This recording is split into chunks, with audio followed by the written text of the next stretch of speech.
Hey, Kyle here with KyleCgraves.com. Today we're talking about how to build and improve your credit so that you can buy a house. So if you're looking at buying a house, maybe this is your first time or it might be the second or third time, and you're just looking to make sure that your credit score is good enough to buy a home, you're in the right spot, because we're not only going to talk about how to build credit, but we're going to talk about some little tips and tricks you can use to improve your credit if it's kind of in the ashes right now, or even if it's great, what you can do to keep it growing. The problem is credit is like this big mystery, and it runs so much of the big purchases that we make in our life, but there's not a definitive guide on how to use it. And then you go and maybe you look up on Credit Karma or something online to find what your score is, and then you go to a lender for a mortgage or a car loan or a personal loan, and your score is different. And so it's hard to track since your score is different all over the place and you don't get all of the information up front. It's hard to figure out what actually is your score and how do you improve it. You don't even have a baseline to know how to improve it to begin with. So I'm going to give you a couple rules on how to build your credit and figure out where it's at. So number one, let's talk about target score. Where should you be? The target score that you want to hit, from what I've found through multiple different lenders, is you want to be at least a 640. That's not the minimum to qualify. If you're getting an FHA loan, you can go all the way down to like a 580, sometimes even a 500. Usually 580 is going to be the standard for your credit score on an FHA. But your interest rates are going to get a lot better when you hit that 640 range. So I work as a mortgage broker, so I work with a lot of different lenders. And what I've found is when we're pricing loans with different lenders, anytime you hit that 640 credit score and above, you get alarmingly better interest rates. For some reason, there must be some statistic that they're working with in their analytics to see that people who have 640 scores and above default less on their mortgages. So 640 is a great target.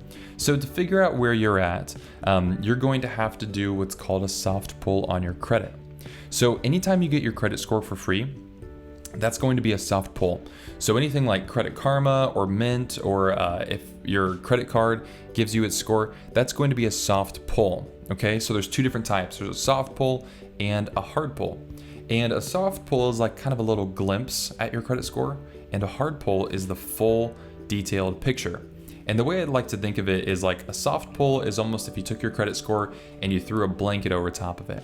You can kind of make out the shape and see what it is. You can kind of see, how it's moving, but you don't see the full picture. Where a hard pull is like you're kind of pulling the blanket off of that credit score and you can see everything in there, and that's the real number. So if you're using something like Credit Karma or something to pull your credit score online, it's going to give you a really good idea of your score's momentum, so if it's going up or down, and then just a general range of where you're at. So if Credit Karma says it's 640, then you can expect if a lender pulls your credit score, that it could be maybe 680, or it could be maybe down to 620. So give it a fair range when you're looking at that. So now that we know what score we need, let's talk a little bit just kind of philosophically about credit. What does your credit score even mean? So sometimes credit, and maybe this is just really good marketing techniques on the credit card companies, but credit is not synonymous with how good you are with money. Credit is only a number that tells you how well you pay back debt. That's it. That's all it tells you, is how well do you pay back debt with a number. Okay, so the higher that number is, the better you are at paying back debt. The lower that number is, the worse you are at paying back debt. It does not tell you how good you are at money. So you could be really great at money, have a lot of savings, do a lot of investing, but maybe you have bad credit just because you haven't had a credit card in forever. So this is true of, if you see people who follow Dave Ramsey in his approach. Sometimes they don't have a credit score, or they have really bad credit scores, but they have fantastic financial lives. So credit is only a teller of, do you pay back debt on time? That's it. It's not how well you use money.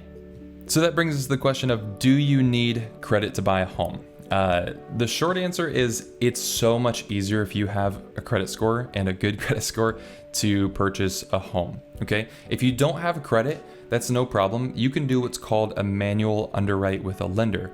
So if you don't have any credit established, maybe you're younger, or maybe you just never used any debt of any sort, then you can do what's called a manual underwrite. And you'll talk with a lender about this, and it's a little bit more paperwork intensive to document, because they have to document trade lines. So they're going to look at your rent history, maybe utility bill history, to verify your ability to pay back debt of sorts.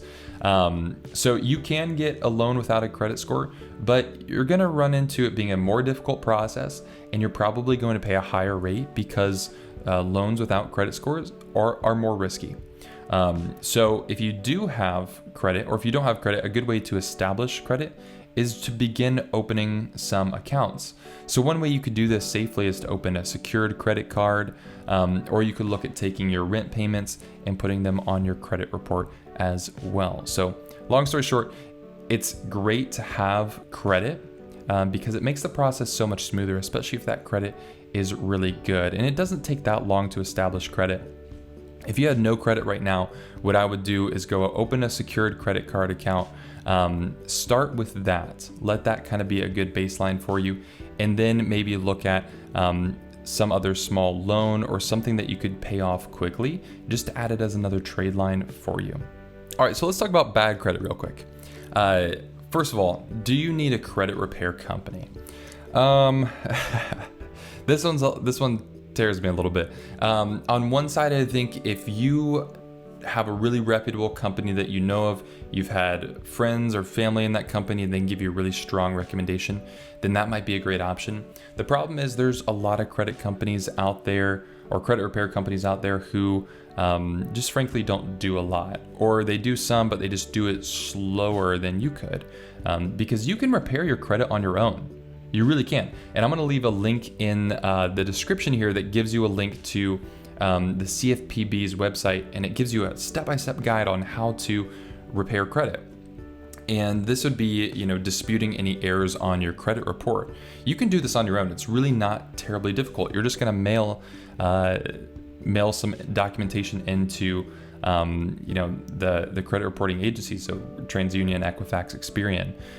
It's really not terrible to do. You can have someone pay for you to do that, but just make sure that they're a reputable company, because it's very easy for you to go on a site like Credit Karma, look at some derogatory accounts, or see if you have any errors, and then you can contact those companies and either arrange payoffs or pay for deletions, or straight up just get those disputed with those companies by yourself, and you'll save yourself some money, because sometimes credit repair companies can be a little expensive, and the process is slow enough that it can add up to quite a bit over a period of time. All right, so now let's talk about the 3 golden rules that I use with all my clients to help them build credit. So number 1 is time. Number 2 is ratios, and number 3 is accounts. So this is how I kind of organize and think of it the best way possible. So let's start with number 1, time. By time, what I mean is pay on time. Rule 1 is just simply pay on time. Nothing hurts your credit report worse than you missing payments, because you missing payments leads into the whole spin cycle of having collection accounts or bankruptcies. Obviously that's a hasty to get there that fast. If you miss one payment doesn't mean you're gonna have a bankruptcy here soon, but it leads down that path. And having a missed payment hurts your credit score so much, it's ridiculous. More than anything else, paying on time is the single most important factor to making sure your credit score is good and is continuing to grow and doesn't drop down. So if you do miss a payment, keep in mind that that's going to be on your credit report for quite a while. And to make up for that, it's not just going to go away. You're going to have to make sure that you continue to press in and really make sure everything else on your credit report is good and you never miss a payment again. So one thing to do is set up auto payments. Make sure that you are always on track of that bill. If you need to, set up auto payments, set up a reminder the day that's going to get pulled out, set up a reminder 5 days before that payment is going to come out. That way you make sure money is always there. If it's not, you can get it in there. You have to make sure that you pay on time. Otherwise, your credit score will drop very, very quickly. Number 2 is ratios. So this is where some of the weird parts and the mystical parts of credit kind of come in, is the idea of ratios. So a ratio is just basically how much debt are you using versus how much are you allowed to use. So this is all expressed in ratios. So let's say that you had a $1,000 credit card limit. So you were allowed to spend $1,000 on your credit card, but you only had spent so far $500 of that. Well, you're at a 50% credit card ratio. This is called a utilization ratio. So you've used 50% of your credit card. If you went up to $750, you'd be using 75% of that credit card. Okay. So kind of the magic number here with ratios is you ideally want to get your ratios below 30%. Okay. The whole world of credit is all based on some math, and when you get to different numbers, your score changes. So if you get your credit score down to 30%, then you're going to start seeing your score increase. And depending on what that balance was and how many of your accounts you get down that far is how quickly your credit score is going to rise. But take a look at all of your accounts, see what the max limit is, and then make sure that the balance in that account is below 30%. Okay, because what these credit card companies don't want you to do is they don't want you to max out all of your accounts. They mainly want to have most of the account available as credit. Because if you max it out, what you're telling them is that you're not able to manage debt effectively because you've hit the limit, right? Because remember, credit score is not about how you use money. Credit score is about how you pay back debt. And so when the score continues, or when the amount of debt you use continues to increase, the credit card companies feel like, and not just credit cards, any of the debt companies feel like you're going to have a harder time paying back that debt. Okay, so look at all your accounts, make sure they're below 30%. Another option is while you're taking those accounts down to 30%, because it might take a few months for you to get there, is also looking at increasing your limit. So if you're in good standing with the accounts that you have, you can contact them and ask them to raise your limit, because it works the same way. If your credit limit is right here and the amount you've used is here, well, you can drop it down to 30%, but at the same time, you can also increase the limit, which is going to accelerate you getting to the 30% mark a lot quicker. Okay, so we talked about time, paying on time. We talked about ratios, getting below that 30%. And now finally is accounts. So with accounts, we're managing the accounts that we have right now. So the best way to do that first is go on a site where you can get your free credit report and take an inventory of the accounts that are on there. Okay, so see what accounts you have, make sure they're in good standing.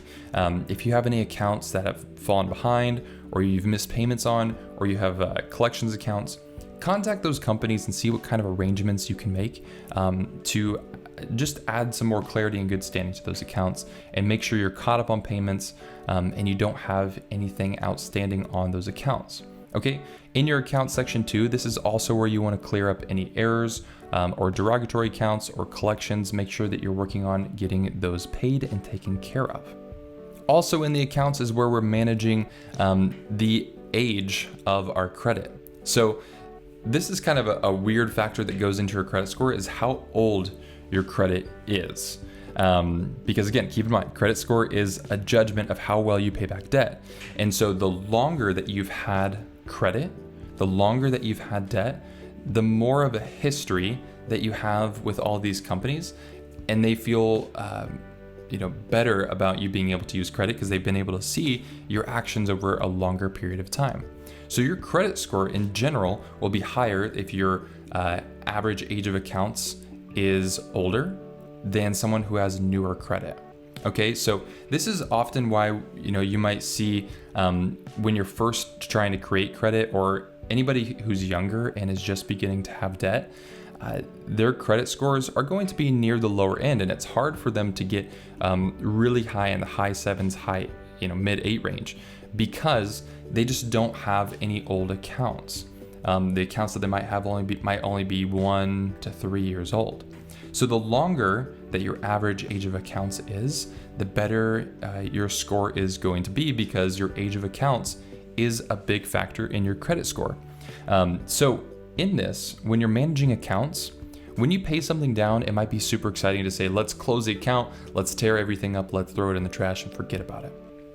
But what will happen is if you close an account, let's say you've had an account and it's been a credit card, and you've had it for 5 years and you're excited to pay it off, and you finally put that final payment in there, you paid it off, it's all done, and then you close it.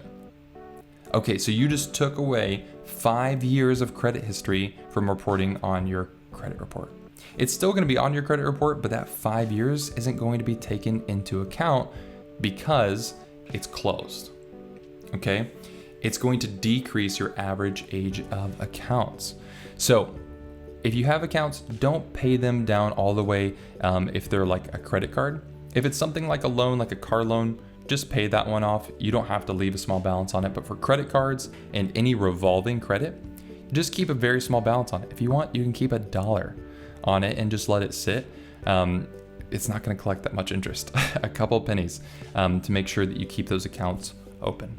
So to recap, you want to keep in mind 3 things for building and maintaining credit. Number 1 is time. Make sure that you're paying on time. If you're behind, you need to catch up. Contact the credit company that you're behind with, catch up, make sure that you're on time. Number 2 is your ratios, okay? Work towards paying down debt or increasing your credit limit so that your credit used is 30% or lower with all of your accounts. And then finally is managing accounts. If you have any derogatory accounts or errors, get those fixed as soon as possible. Again, I'll have a guide in the description for you that helps you out there. And then also don't close accounts. Make sure that your average age of accounts doesn't change by just maintaining the accounts that you have. Okay, hopefully this added some clarity to credit. Credit can be remarkably confusing and overwhelming, but just continue working at it. If you have questions, contact a mortgage advisor and see where you're at and the plans that they have to help you build credit so that you can purchase a house and do it with the best interest rate possible. All right. If you have any questions, let me know in the comments, and I'd love to help you out. Talk to you soon.